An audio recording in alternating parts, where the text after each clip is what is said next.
Hello, my name is Mike Swanson. I run the website WallStreetWindow.com, and the odds are that you're watching this video because you got an email from me telling you that it's up and ready for you. Now, if you're not on my free email list, go below this video, put in your email address, then you'll get my morning updates that come out before the trading bell.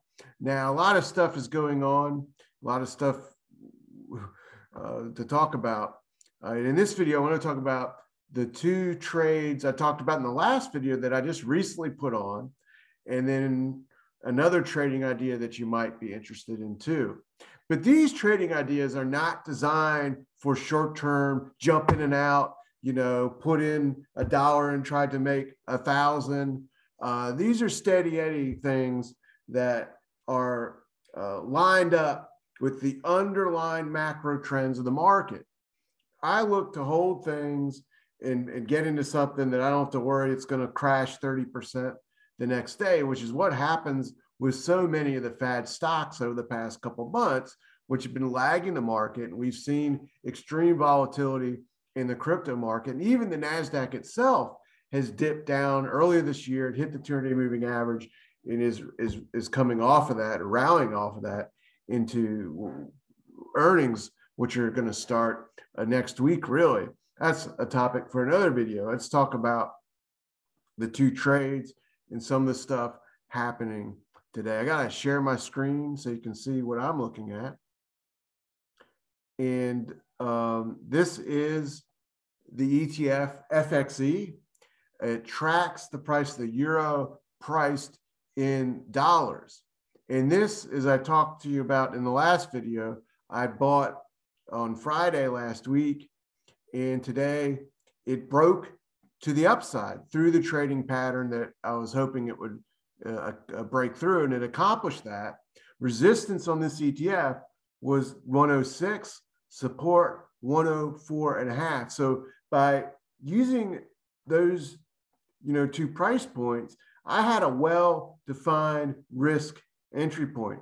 If the trade wasn't going to work, I was going to get out. I wasn't even, risking a very small amount, a point basically on something priced at 105, less than 1%, no more than 2%. Clearly defining your risks is how to trade and even make an entry as an investor. So I also bought FXF, which tracks the price of the euro. Now it did go down temporarily and then shoot back up. It tends to trade similar to the euro, but historically it's less volatile than the euro. Historically, the Swiss franc is the least volatile currency in the entire world, going back over 200 years of data. It's less volatile than the US dollar, but both of these currencies tend to trade opposite to the US dollar index. And what has happened this week is the US dollar index has completed a top today and it broke down. That's helping push these two currencies up. And if we look back over the past couple of years, what we saw last year, was the US dollar. It made a peak in 2020 and a substantial decline following that peak, which not coincidentally marks the start of the inflation that people are talking about today. When the dollar goes down in value, it makes it so imports coming in the United States cost more money. We'll talk about that in a second, but the US dollar index did have a rally starting around June or July. That rally has lost momentum since about Thanksgiving and rolled over. It appears to be completely over, and I'm looking for the US dollar index to now go down. That setup is what drew me into these two trades. Now, what has happened today is the big news of the morning before the market opened was US CPI inflation data came out showing that inflation rose 7% annualized. That is the most since 1982.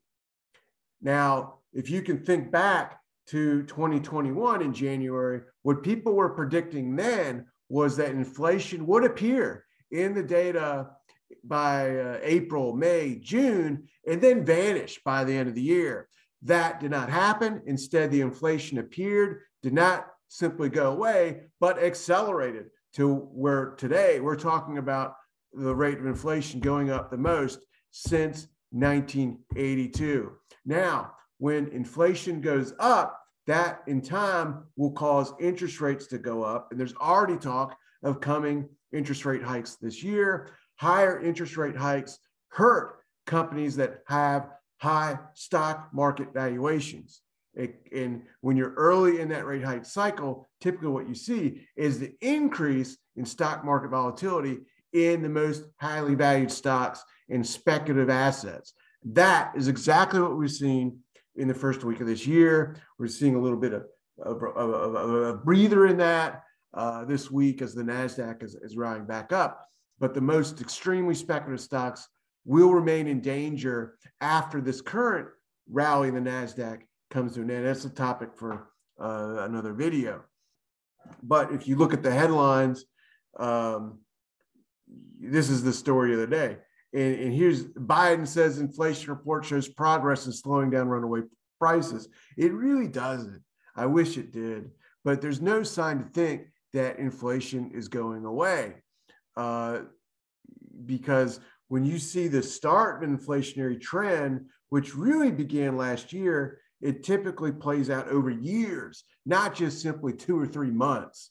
And it typically takes high interest rates to make it happen, not just a couple rate hikes. The problem is the interest rate, the Treasury bond yield rates, the yield on the Treasury bonds is lower than the rate of inflation. So even if the Fed were to raise by 3 or 4 rate hikes, it would still be below the rate of inflation. Now, one thing people are grasping onto is the idea inflation close to peaking. Now, I've seen a chart passed around this morning saying this 7% annualized rate is probably peaking. And there is a good chance it is, because as we go forward this year, we're going to be comparing the annualized 12-month back data sets to what's gone previously right behind us, which were months of really high inflation. So that is going to happen, but that doesn't mean inflation is going away at all. So you have to bear that in mind if you've been listening to people saying that the inflation rate's peaking or and so forth. What does that really mean? They're talking about the annualized rate, not the monthly rate. So inflation's not going away. It's simply that over the course of this year, we should be able to expect that big annualized number to not be so big, but the monthly change over change is still going to remain fairly sizable. And that's what's driving, that's the one of the big macro trends of this market. And the way to successfully trade, I believe the best way to trade is to align your trades with things that you can invest in. You use the macro trends and short-term changes in the short-term trend to jump on to the long-term trend. One of the major underlying trends of the global economy and the US economy is inflation. If you want to be a successful investor, you need to invest in a way in which you will not be a victim of inflation, but benefit from it. So that's partly why I did the FXE and FXF trades the other week. But truth be told, the simplest way to not simply protect yourself from inflation, but to benefit from inflation is to buy gold and silver. These are things I own in physical form, and also ETFs that invest in them or hold them. So let's talk about the price of gold for a second. So this is a gold chart going back 20 years of data. And gold actually from 2000 to 2010, the price of gold outperformed the Dow and the S&P 500 and the NASDAQ. You can see a tremendous run from 300 to 2000 during the time period on this chart. And then a bear market took hold that took gold down into 2016, which time it bottomed, and basically went through a long basing phase and then broke out in 2019 through resistance of that basing phase, which is above 1,300. And then it surged up to 2,100 in 2020 and has since gone sideways again in another phase of consolidation that has now lasted for well over a year. And the longer something consolidates, the bigger the breakout rally will be once it happens. And I think we are now in the process of seeing gold test a key resistance level at 1825 as I'm doing this video. If it breaks that, the next level is 1884. That's the upper 200-day Bollinger Band. If it breaks that, it's launching into a new bull run. And I think there's a good chance that these three things are going to happen this year. And in the fall of the US dollar that we just saw, the breakdown that happened today, is something that is likely to spur gold going up, because historically gold trades opposite to the US dollar. So the breakdown of the US dollar today on that chart is a positive development for gold, the price of gold. And I actually put a little bit more money into a gold ETF. I'll show you that in a metals ETF. I'll show you that in a moment. But first, I want to point something out. On this chart are 200-day Bollinger Bands. Those are the pink bands around the price chart. They measure volatility, long-term volatility. When the bands shrink, it means volatility shrinks. That happens when something goes sideways in a base. And on the bottom of this chart is the width indicator measuring the distance between those two bands. And that width indicator has gone below 10, something that you can see rarely occurs. I mean, it happened in 2018. It happened in 2005, 2002, which you can't see on the chart. So we're talking about, this is the third time in over 20 years that this indicator has gone below 10. Every single time it's gone below 10, there has been a significant gold rally occur within the next couple months. The biggest rallies in gold have happened when this indicator has gone below 10. So again, that's a very bullish sign. And if you zoom into the price of gold, much like those two ETF trades, you have a clearly defined risk point. If you bought gold here on this chart at, say, 1820, you could put a stop in below, way below the 200-day Bollinger Band at 1700 if you wanted to. But really, you're looking at major support is 1760, 1750. That's not very far away for something priced at the moment at 1825. So you got a really good entry point if you buy gold now. In fact, much better than you have if you try to buy Bitcoin or some Shiba coin or something, and you try to think, oh, I hope this is the bottom, but if it's not, it might go to 10,000.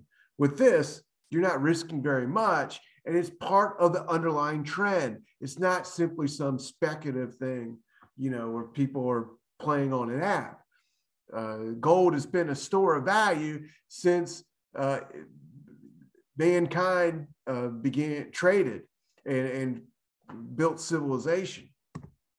And silver is the same story. Silver is simply a bit more volatile than gold, is cheaper than gold, but it too has acted as a store of value since the dawn of civilization. In fact, if you read the Bible and look at the book of Genesis, silver was the first money, not gold, silver. But gold is mentioned in there too, but silver was the first thing used as money. And silver has a much similar story to it as the price of gold. So I really advocate, now is the time to be buying silver and gold. And the way I did it today is I own this ETF, CEF, the Sprott Physical Gold and Trust. It owns physical gold and silver, not simply futures contracts, but it's got it all stored up in a vault and owns both, close to 50-50. I think it's 60-40 gold and silver. And it's an easy way to do it in a brokerage account. So that's what I did. Now, I'm not saying put all your money in gold and silver, but I do have a core allocation of roughly 14% of my portfolios in gold and silver ETFs. It's a protection not only against inflation, but something I think is going to go up from here over the next couple of years or the next decade, because this inflation story is just beginning.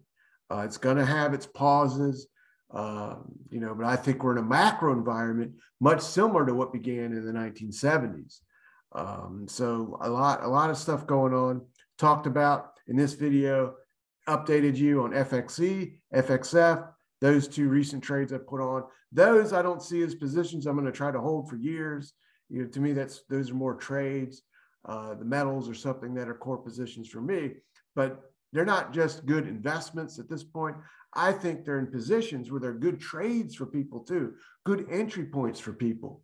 Even someone that's got a couple $100 in a Robinhood account, they could easily hit the button and buy this.